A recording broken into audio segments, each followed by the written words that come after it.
Salamat Kuya Mike sa very good leading sa ating Lord's Supper. Excited ako. Talagang lumalabas na maraming candidates para later on siyang maging preacher natin.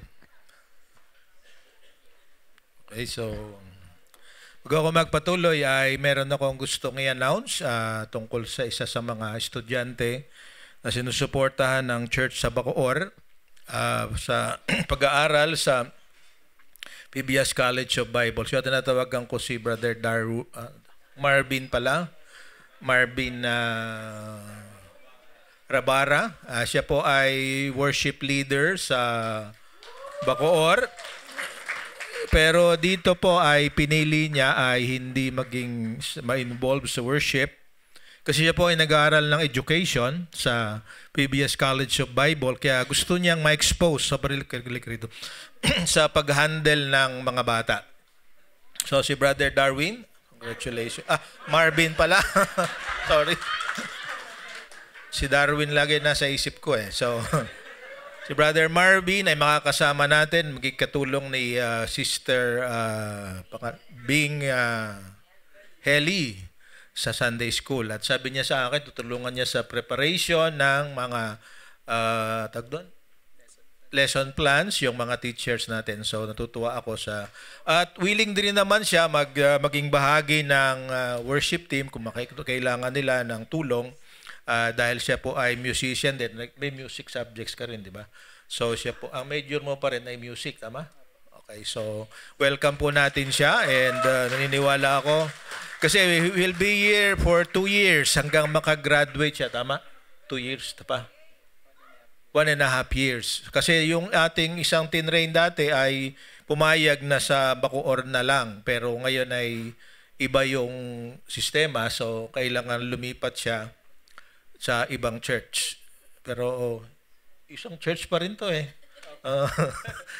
But let's help him dahil importante na ma-expose siya sa tamang environment at sa tamang pamamaraan din ng pagtuturo. So, God bless you. Okay, so, Brother Marvin. Okay, so bagong taon. Happy New Year. Batiin niyo muna uli yung mga katabi niyo ng maligaya, masagana, prosperous New Year. Okay? So, salamat at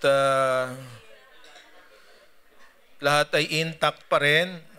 Wala nang masyadong paputok pero pailaw ay napakarami. Ito ko yung isang post ng isang Amerikano. Sabi niya, nag-compare siya ng New Year in the USA and New Year in the Philippines. Sabi niya, only in the Philippines. Di ba?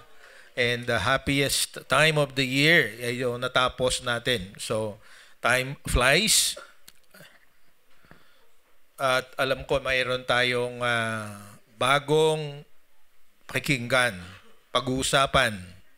Kaya ang ating message ngayong buwan ng Enero ay ang topic natin ay Grace and Liberty or biyaya at kalayaan o kagandahang loob at kalayaan. This is something na kung minsan ay nako-confuse tayo, naguguluhan tayo dahil the grace of God is willing to tolerate our failures, our missing the mark or our sins. And sometimes we use grace an excuse for, let's say, doing the things that we used to do at living the life that we used to live.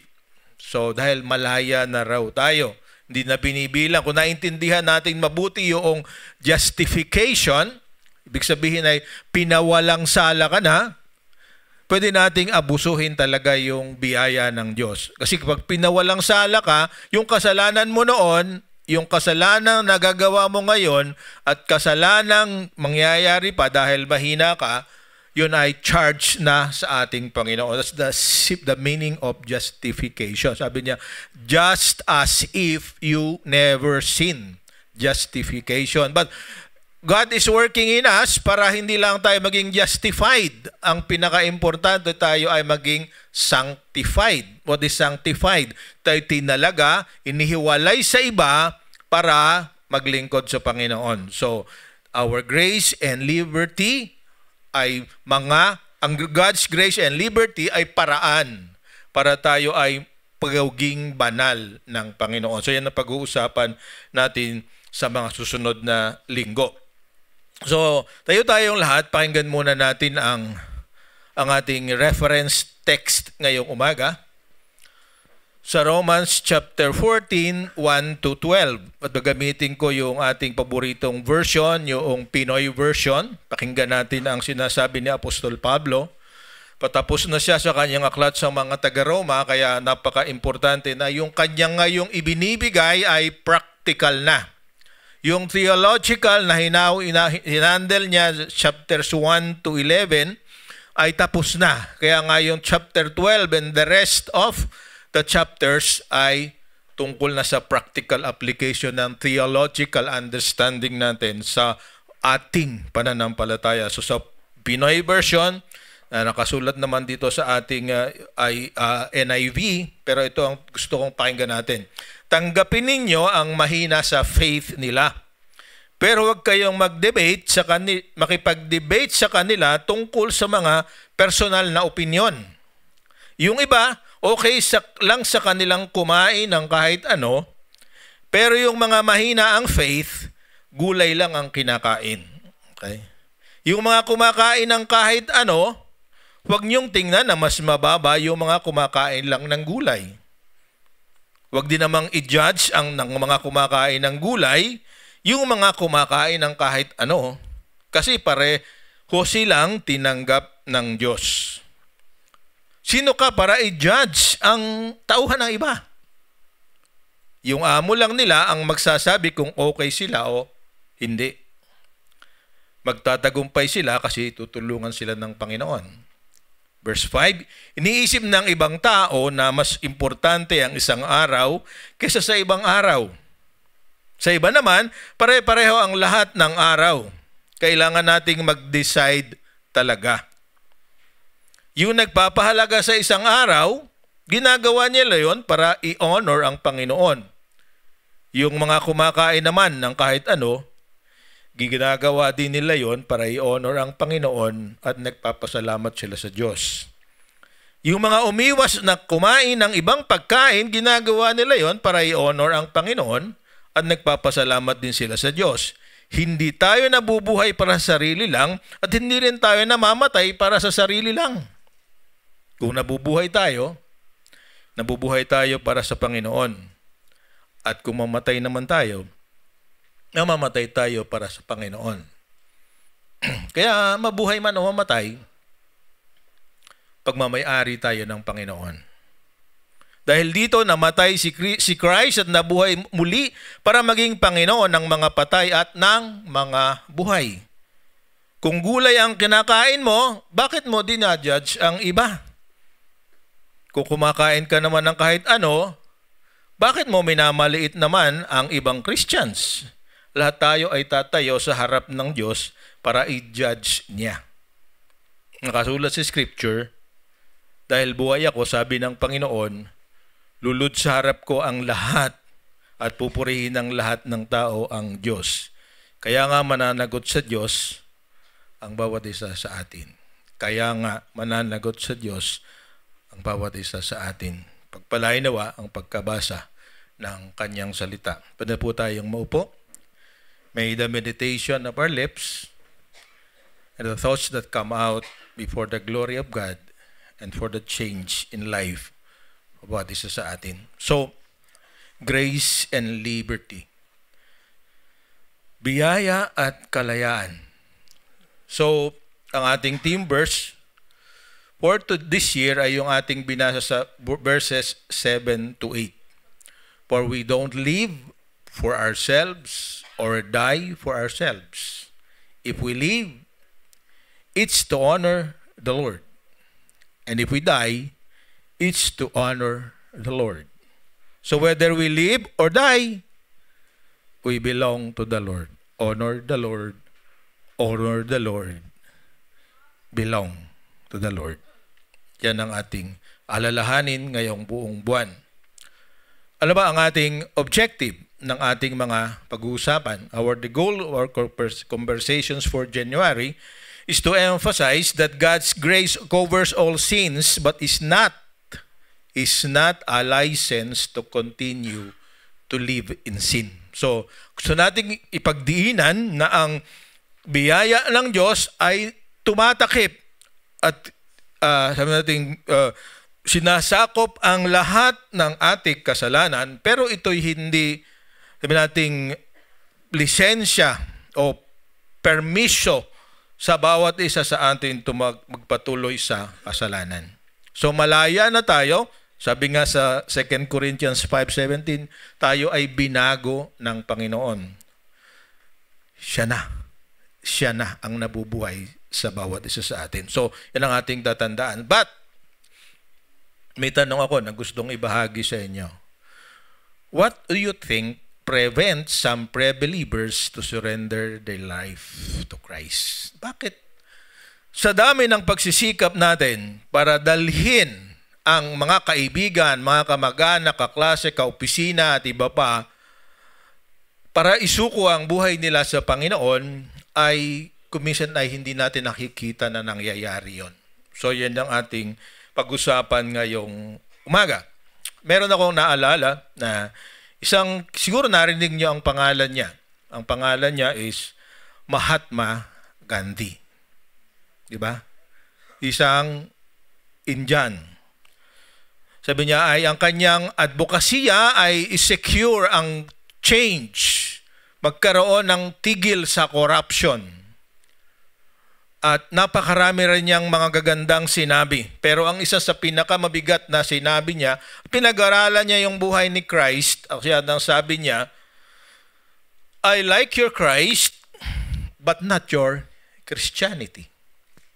Sabi niya, gusto ko yung Kristo niyo, yung tagapagligtas, yung Mesiyak, yung Messiah, yung Anointed One. Pero ayaw ko ng inyong pinaniniwalaan. Ayaw kong sumunod sa kanya. I don't like your Christianity.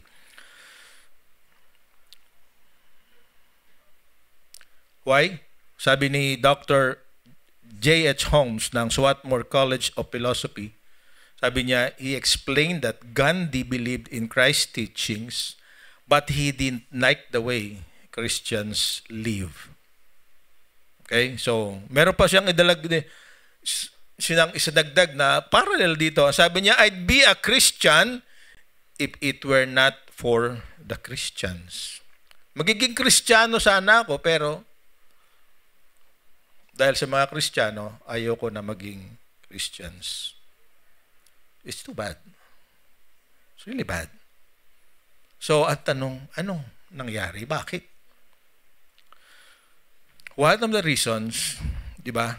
Kasi sometimes we misinterpret unity with uniformity. Kahit sila, yun ang failure ko minsan. Tayo mismo dito, it's also our failure. Para sa atin, ang pagkakaisa ay pagkakapare-pareho.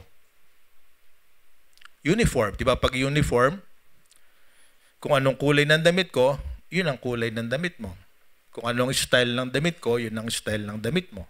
That's uniform. Katulad na pinag-aralan natin last Sunday, di ba? Bakit ba kompleto ang uniform ng isang sundalo? Bakit meron siyang mga gadgets na sama-sama? Pag hindi kompleto, hindi kompleto. It's because to identify him from the rest of the crowd. That's the main purpose. Nakakatuwa nga sa atin paligid ngayon, kahit na mga construction worker, mga nagtatrabaho sa daan, at iba pa, katulad na rin tayo ng mga Hapon. We always wear uniforms. Ang totoo, maganda pagka-uniform kasi hindi nila halata na araw-araw yun na suot mo. Di ba? Malalaman lang nila pag lumapit kayo sa iyo dahil maamoy niya ang amoy mo. Di ba? Pero it's the same. Kaya nga sa fasting, huwag niyong kalilimutan, huwag niyong isama yung hindi paliligo. Okay? Okay, titipid ng tubig, so may prayer and fasting. hindi maliligo for 21 days. Pwede naman yun. Pwede naman. Okay, so uniformity and unity are not the same. Sa John chapter 17, sabi ni Jesus Christ sa kanyang prayer, na binasa ko kanina sa aming the devotion bago tayo magsimula, sabi niya, one of the things that He desire and one of the things that He requests from the Father, sabi niya, that they be one just like you and me are one. Diba? Yun ang sabi sa John 17:22-23. So Paul also mentioned this in what we are reading today, na tayo dapat magkaisa. Iisa ang damdamin, but it's not about uniformity. Unity leads to what we call peace and harmony. Kaya napag-usapan na rin natin, harmony, a-acceptin natin ang pagkakaiba ng bawat isa, pero ating sisikapin na yung pagkakaiba ay magsama-sama para ang isang layunin ay makamtan. So, ating topic nga, honor individual preferences. At gusto kong ating himayin itong mga verses na ating reference ngayon. Okay? Ang nakakatuwa na nangyari noong panahon na yon ay halos nangyayari pa ngayon. So, tulad nakikita natin yan, ano bang issue na binasa-binasa natin? Dalawang bagay lang. Diet and days. Yun ang pinaggagawa nila ng kaguluhan. Yung pagkain at saka yung mga araw nila. Very significant ito para sa kanila. Kasi ang isa pang pagkakaiba sa issue na ano ba yung groups na covered pakibante ng sulat na ito. There are two groups, the Jews, ang mga Hudyo at saka mga Hentil. So makikita natin dito yung mga Hudyo at mga Hentil nagkasama sa isang simbahan pero meron silang mga unique na katangian. Balikan natin yung diet, yung meals. Ang meals ng mga Hudyo, kahit sa panahon nito, ang tawag nila ay kosher. Sa mga Muslim, halal. So yung Orthodox Jew, talagang kosher ang kinakain. Ano yung kinakain nila? Bawal siyempre yung baboy. Bawal ang lahat ng pagkain ng lamang dagat na walang kaliskis. Pagka binasa nyo ang Leviticus, di ba? Bawal yung mga may aligi. Hindi nila kinakain yan. Paborito natin yan, di ba? Kaya na-high blood tayo eh. Di ba? Mga alamang. Hindi nila kinakain. So yung mga Hentil, kumakain sila ng baboy. Sabi nga dito sa ating binasa, na maulitin na mamaya, kahit ano kinakain nila. Kahit sa China nga, sabi nila, lahat ng kumikilos at buhay, kain yan. Ingat kayo, dahil baka ang inyong adobong ipis ang inyong kinakain. Basta gumagalaw, unggoy, ipis, daga, kinakain.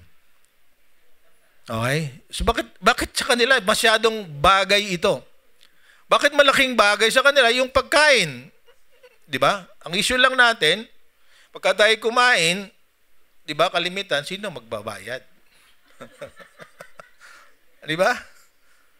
Pero sa kanila, malaking bagay. Why? Because merong ang mga Hentil, katulad related sa kanilang pagtingin sa araw, yung pagkain. Okay? Anong ibig sabihin?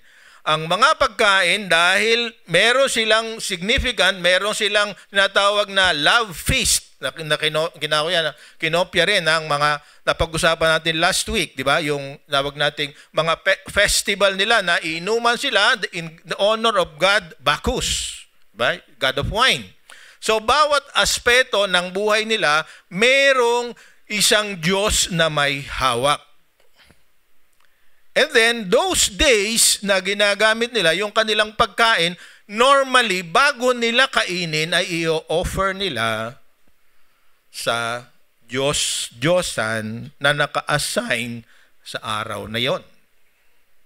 Kahit nga yung mga pangalan yung Greek at saka Romans, di ba? Yung mga pangalan ng kanilang mga Diyos-Diyosan, ginamit natin sa pangalan ng mga buwan. Katulad ng January. Ito ay kay Jano. Hindi ko matandaan kung ito ay god ng tubig or whatever. Di ba? Yung mga nag-horoscope pa ngayon, alam siguro yan, di ba? So, may kaugnayan yung araw at pagkain. Kaya sila nagkakagulo. Para sa mga Hudyo, hindi paggalang na sila'y merong makikita na pagkain ng hindi nila kinakain kasama noong mga Christian na Romans. Okay? Kaya nga yung dinangyari doon sa 400 years where there is one event, sabi niya, si Antiochus Epiphanes ay nag-offer ng baboy sa loob ng templo ni Herod bago ito na-destroy noong 70 AD. Dito nagsimula yung malaking revolusyon ng pinangunahan na Judas Maccabeus. Diba? Yun yung 400 years na hindi natin nababasa sa Bible. Na-restore ang proper worship, pero bago nangyari yon ay merong abomination na nangyari sa mismong templo ng Panginoon. So, sa Roma, ito yung pinagkakaguluhan nila. Sa Corinto, ganito rin sa Ephesus. Kung babasahin natin yung Corinth, pinag-aralan last year, di ba? Pinag-uusapan pa rin yung tungkol sa pagkain. Ngayon, ang tanong, ano ba talaga ang tama? Kasi tayo may naririnig din, bawal kumain ng tinuguan. Di ba? Sabi ay sa Leviticus. Di ba? Alam ko sa dito, marami dito, paborito, dinaguan at puto. Tama ha? Sa ano ba ito? Yung sa restaurant sa Alabang, anong pangalan nun? Canin Club, di ba? Tuwan-tuwa si Brother Perch, dinala namin doon. Kumain ng dinuguan at puto. Crispy dinuguan. So, lechon at saka dugo pinagsama. Grabe, matitisod ka talaga, di ba? So, gusto kong makita natin na may hindi nagbago. Pero hindi na ngayon tungkol sa pagkain lamang ang nagiging dahilan ng ating kumisan hadlang kung bakit nahihirapan ng iba na embrace at surrender ang buhay nila sa Panginoon. So let's go to the verses. Sabi dito, ang payo ni Apostol Pablo, sabi niya, accept other believers who are weak in faith and don't argue with them about what they think is right or wrong. Sino ba yung weak in faith? Ang tanong. Yung mahina sa pananampalataya, yung hindi matanggap na ang pagkain ng anumang dapat kainin ng tao ay open na. Yung weak in faith. Para sa kanila, kapag ikaw ay kumain ng mga bagay na ipinagbabawal ng Jewish ceremonial or dietary law, you are committing sin. Diba? Yun yung kanilang iniisip. Yun ang ibig sabihin ng dalawa kasi, weak in faith and strong in faith. Ano naman ang problema noong matibay ang pananampalataya? They look down, minamaliit nila yung hindi makakain ng kinakain nitong weak in faith. Baligtad, ano? Di ba mo, yung sino yung weak in faith, siya pa yung open sa lahat. Kaya lahat ng narito, weak in faith, kasi kumakain ng kahit ano, di ba? Which is good. Mabuti yung mahina sa pananampalataya para maturuan ka pa. So the problem is not about the meal.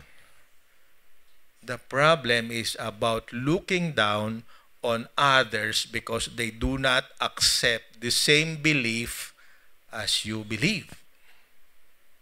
Yun ang talagang problema. Hindi yung tungkol sa kinakain, hindi rin tungkol sa araw na ino-observe. Di ba? So, ang sabi ni Apostol Pablo dito, ginamit siya ng word na diakrisis. Or sa verb is diakrino. Ibig sabihin noon, hinahatulan mo. Hindi ka totoong ligtas dahil kumakain ka ng dinuguan at puto.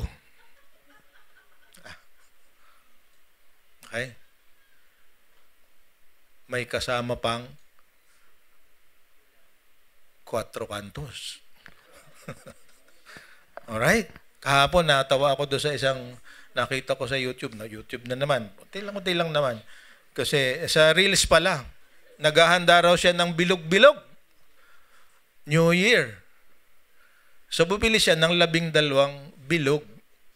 Alam niyo kung ano yun, di ba? Siguro. Ano? Ano? Yung isa, ang dala ay ano taglon, yung suha at saka nyog. Yung isa, bilog.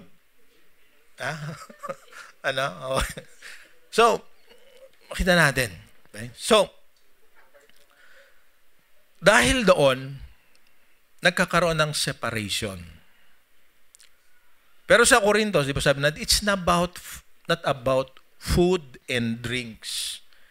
It is about caring for each other and for the mission of Christ. So ituloy natin sa 3 and 4. Sabi doon, those who feel free to eat anything must not look down on those who don't. And those who don't eat certain foods must not condemn who do. For God has accepted them. Tinanggap sila ng Panginoon na kumakain ng ganong pagkain dahil hindi nga siya about food and drink, so tanggapin mo rin. Pero kung ikaw ay nahihirapan talaga at hindi mo matanggap, huwag mong dahilan para ikaw ay humiwalay sa Kanya. Tanggapin mo na yun ang gusto niya at ikaw ay iba ang gusto because it is not related to what you call essentials sa pananampalataya. Mamaya isa-summarize natin ito. So, the church in Rome ay nagka-problema. So, serving the Lord. If you can serve the Lord, eating any kind of food and drinking what is proper, but that should not be a reason why you should condemn the other person. Kasi ang kanyang philosophical, hypothetical question dito ay, who are you to condemn someone else's servant? Sino ka ba para hatulan siya samantalang siya ay naglilingkod at pareho kayo ng pinaglilingkuran? Kaya kung ang magsasabi, kung mali o tama siya, hindi ikaw, kundi yung pinaglilingkuran mo. But do not overextend that. Kasi mangyayari kasi kuminsan para maging relative o depende sa tumitingin ang katotohanan. Hindi yun ang ibig sabihin ni Apostol Pablo. Merong absolutes na sinabi ang Panginoon tungkol sa salvation, may absolutes tungkol sa fruit of the Holy Spirit. Yun ang hahanapin mo sa Kanya. Di ba? Yan ang sinasabi niya dito. Kung ang fruit of the Holy Spirit, alam natin, love, joy, peace, patience, kindness, goodness, gentleness, faithfulness, and self-control. Tama siya, no? Nakikita mo sa Kanya, kahit ang kinakain niya, iba sa kinakain mo, praise the Lord. Diba? Kasi bayawak, daga. Diba? Sa amin, ang sayang manghuli ng bayawak, hindi ko makalimutan, yung maliit pa ko.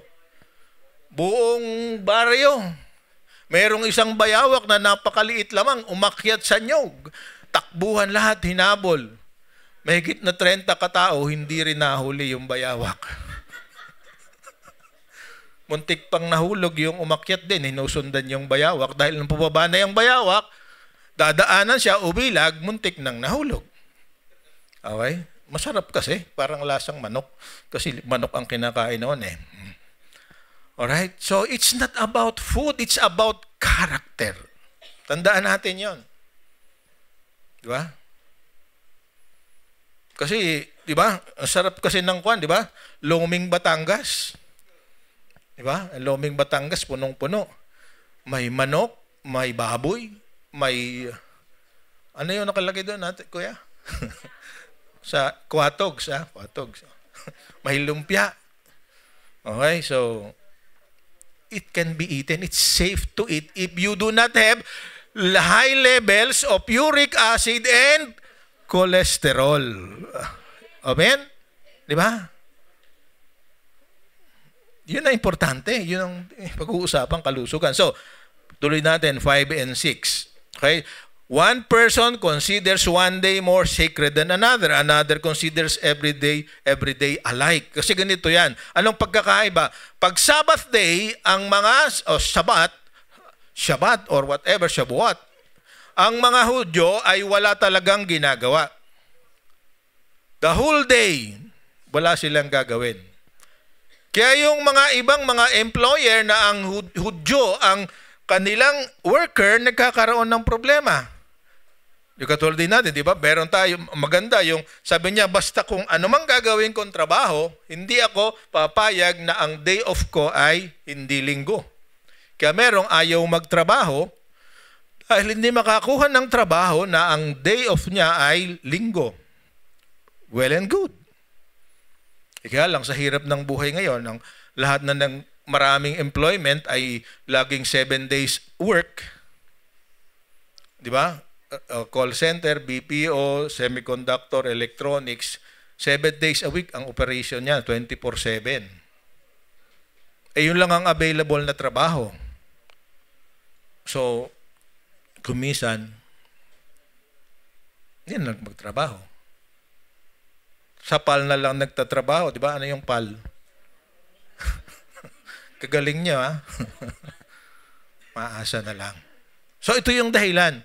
Kasi bawat araw sa kanila, merong mga, they are fully convinced. Sabi dito, wag kayong, each of them should be fully convinced in their own mind. Sabi niya, whoever eats meat, sabi niya, they do so to get healthy for the Lord's glory, di ba? And whoever abstains, for the Lord's glory. So, yun ang pagkakaiba. So, tuloy natin, 7 to 9.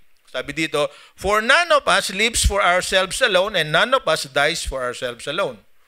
Di ba? Totoo naman yan, di ba? Medyo extend natin na konti. Kaya tayo nabubuhay ay dahil sa pagkain natin. Di ba? Humahaba ang buhay, humiiksi ang buhay, depende sa, lalo na sa panahon na ito, di ba? Napatunayan na kuminsan na excessive use ng alcohol, excessive use ng fats,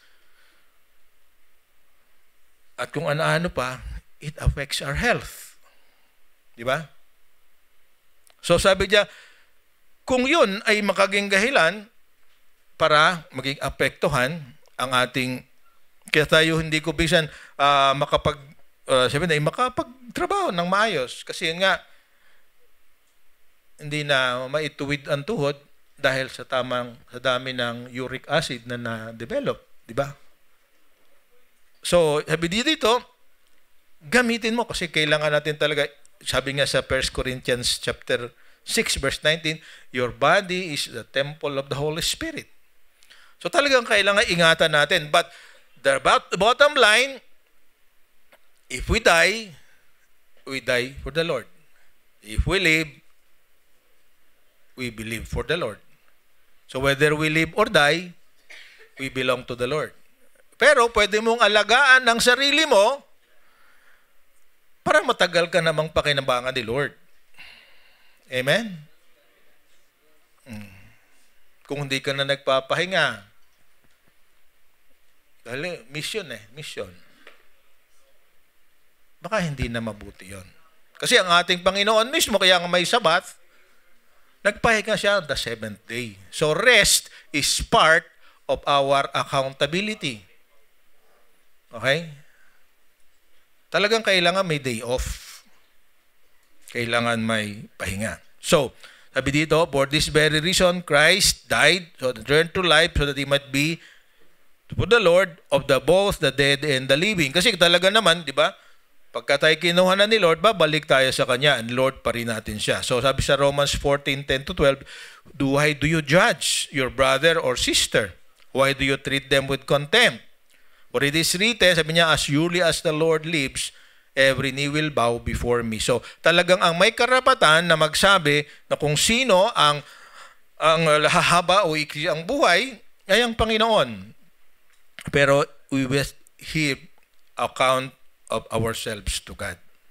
So kung yung kinakain mo ay makakasama sa kalusugan mo, dapat siguro ingatan din natin ang ating talagang dapat ingatan, pero hindi siguro dapat. So ano ang dahilan kung bakit sila hindi nagkakasundo? Ito yung verse 10. Sabi niya sa next slide, sabi niya, why do you judge your brother?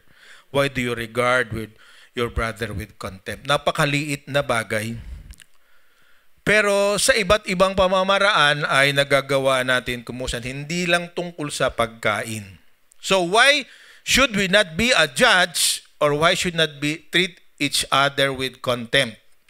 Meron tayo kasing limitations. So I'll give you several reasons why we should not judge or condemn each other. Number one, we should not judge or condemn each other because we do not completely understand and know all the facts.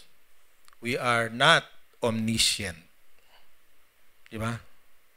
Hindi naiintindihan lahat. Bakit yun ang ganyang meal? Bakit yun ang ginagawa niyang araw? Bakit ito ang ginagawa niya? We do not understand. So, ang tabi nating tamang attitude, kung iba ang ginagawa niya at iba ang naaapektuhan ka, sabihin ito sa kanya. Anong effect sa'yo? But do not condemn. Kung nasabi mo na sa kanya at hindi ka pinakinggan, you have done your part. Accept him as he is. Kasi siya naman ay siguradong matututo rin pag naging insta ito. So yun ang una, we do not completely understand and know all the facts. So we should not judge. Number two, we are most often biased. Tayo ay may killing sa sarili natin. Diba? We are not objective because our conclusion is normally tainted by either self-interest or past experiences. Diba?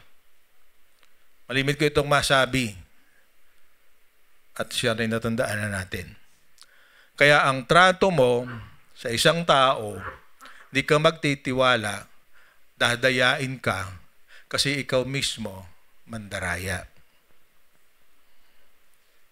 Diba? You treat others as a reflection of yourself. We do not learn to trust if we are not trustworthy. Diba? Amen? Sigurado dadayain nito ako. Kasi pag ikaw naroon, sigurado gagawin mo. Diba? Kukupitan ako nito. Kasi pag ikaw nandun, kukupitan ko rin siya. Yan ang katotohanan. Yung anong tingin mo sa iba is a reflection of who you are. Sometimes it's painful. Okay? Pangatlo, we are not perfect. So, ang ating judgment, kalimitan, hypocritical, no? Ibig sabihin, pamimintas lamang. Kasi hindi ka katulad niya. Oy, naiinggit ka sa kanya. And lastly, sabi dito, hindi naman tayo ang pinaglilingkuran ng tao na yan. We are not God. And God is the only one who makes final judgment. So, mahirap bang intindihin to? Yes, mahirap. So we just have to respect each other. So, when should we honor individual preferences? Number one, when preferences are not essential to salvation. Kung ito'y wala namang kaugnayan sa kaligtasan natin, ang kaligtasan natin ay sa pamamagitan ng grace, not our works,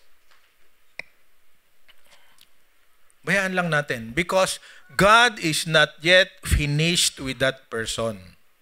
Given the proper time and proper response and handling of what He is doing, naniniwala ako na He will grow.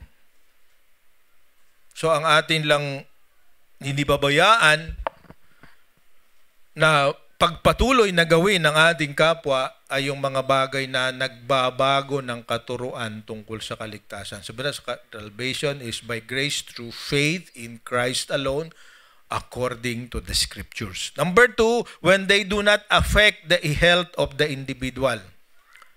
Huwag din naman nating pabayaan na yung tao na alam na mahal natin, kung alam nating ikapapahamak niya, ay hindi natin sasabihin na huwag mong gawin yan. Example, alam mo na kaya hindi makalakad ay napakalaas ng uric acid. Huwag mo na namang iayain sa... Diba? Tapos iko-condeno, wala ka namang pakisama. Di ba? Okay ito, di ba? Katulad din ng pag-inom, di ba? Drinking wine is neutral in the Bible. What is not good is drunkenness. Kaya lang kung ang kapatid mo ay matitiso dahil lagi ka na lang umiinom, ang sabi ni Paul sa Corinthians, pigilan mo naman ang sarili mo. Consider mo lagi yung weak one, di ba? The weak in faith. Okay? Yung picture namin ng New Year, di ba? May 2 bote. Sparkling juice yun. Hindi, pero yung isa, champagne. Pero hindi... Sa liit nung baso na ginamit namin, hindi kami malalasing. Although, ang misis ko namula. Alright? Okay? May allergy. So, anong ibig sabihin? It's not about food and drink. It's what happens to the person. Di ba? You should not offer him something to eat or to drink that will be harmful to him or her, or to the others who are seeing what you are doing. Why am I talking about this? Nagulat ako sa isang pastor, niyaya kami sa bahay niya for dinner. May white wine. Kasi ang kinain namin ay isda. Cultural kasi yan pagkain. Ang masama sa Pinoy, hanggat hindi lasing, hindi titigilan. Masaya lang siya pag gumagapang. Di ba? Napag-usapan natin ito sa linggo. Di ba? Sa sama ng pakiramdam, kung ano na lang ginagawa, manununtok, magmumura, magyayabang. Dahil sa sama ng pakiramdam sa kalasingan, hindi masamang uminom, pero masama ang malasing. Uminom ka lang ng kaya mong i-handle. Because it's cultural. Sa kanila na malamig, pag hindi ka uminom ng wine, mahirapan ka. Tapang digest din yan eh. Problema sa atin, wala namang dinay-digest. Bilog. 12 bilog ang dala niya. Okay? So when it affects the spiritual health of the individual, do not do it. Kung hindi niya kayang i-handle at sinabi niya sa'yo, bawal sa atin yan, huwag mo nang ituloy. Kasi ganito rin, ayaw ko na tayo ay nagmamalaki. Kaya hindi namin ito gagawin ay dahil bawal ng relihiyon namin. It's not right. I will not do that because it is not right. It's not because, kasi hindi na tayo legalistic nga. Amen? It will destroy, yun ang pinakamahuli sa lahat eh, when they do not affect the integrity of the church. Pero kung yung gagawin mo ay makakaapekto sa karangalan ng Panginoon at sa simbahan na nire-represent mo, abstain. Amen? Saka kung hindi mo kaya handle ang sarili mo, nakainom ka lang ng isang cork ng vodka, lasing ka na, huwag mo nang pilitin. Di ba? Because I can't accept you for who you are. Kung ang kaibigan mo ay at tanggapin ka lang dahil ginagawa mo ang gusto niyang gawin, he is not a true friend. Amen? Kung may kondisyon, kaibigan lang kita pag humit-hit ka nito.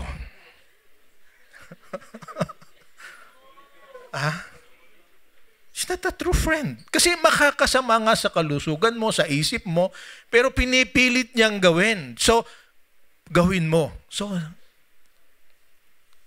guide mo siya para makita ang katotohanan. So, it's not about food and drink alone. Now, bakit tayo naggugulo? Kasi tayo nagiging impatient, nagiging legalistic.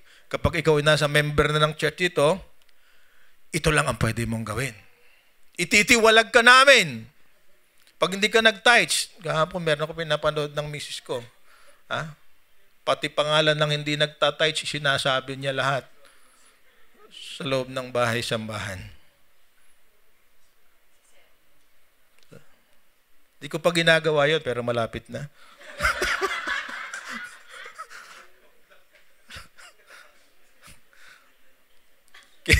Joke only. Kasi marami tayong project. Okay? So, mga kapatid, sa pagtatapos, okay pa naman, di ba? Okay pa ba? Okay.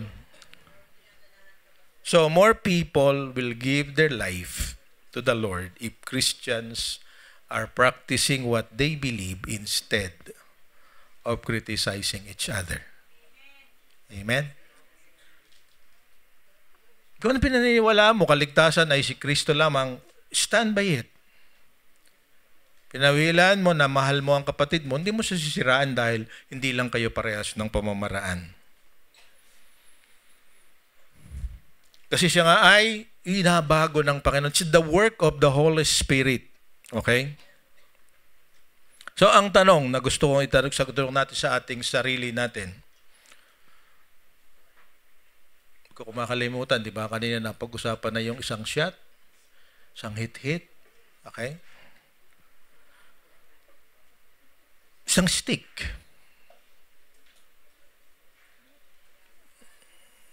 So, tanong, yung bang ginagawa mo, nakikita ng iba, anong nararamdaman nila? That's the more important issue, di ba?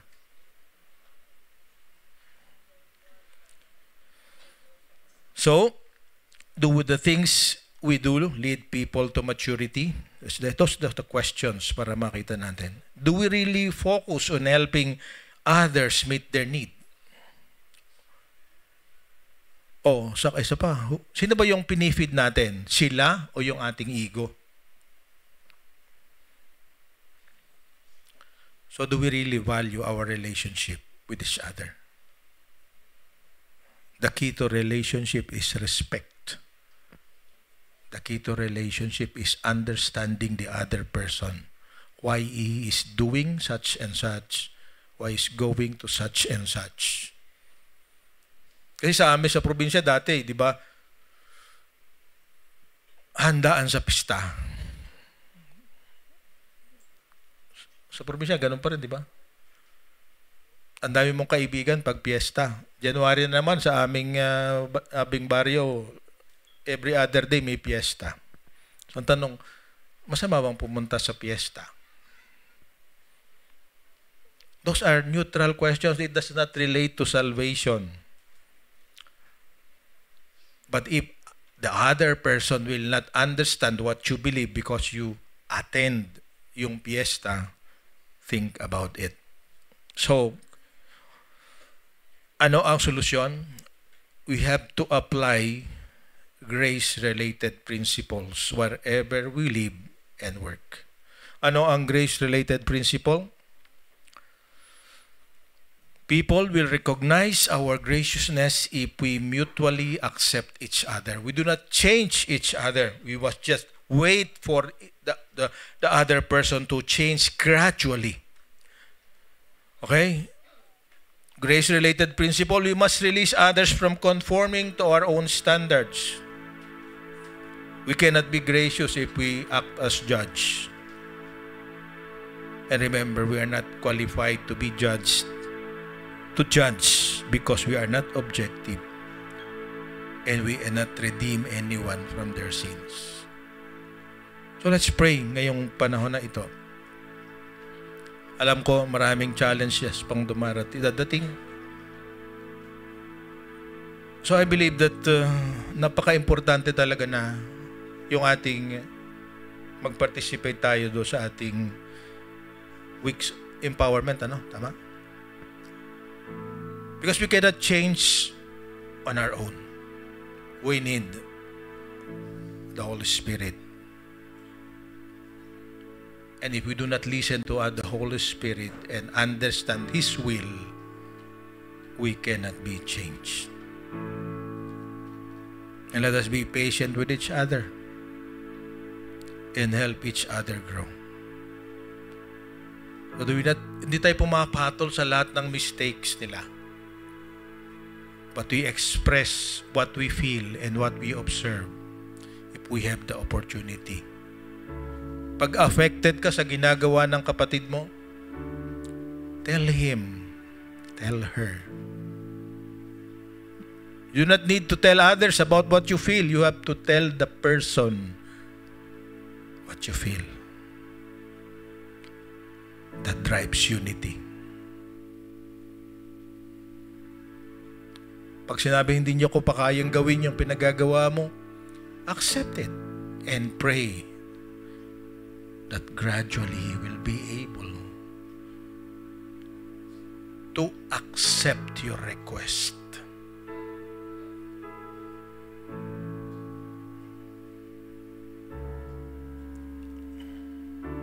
Ang tunay na katapatan ay sinasabi natin ang nararamdaman natin tungkol sa ating kapwa.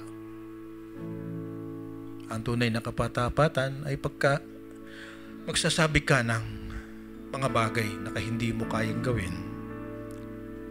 Ang tunay na katapatan is humility para bigyan ka ng pagkakataon na unti-unting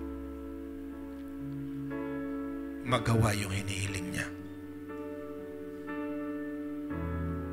Tayo po'y tumayong lahat, tayo ay manalangin.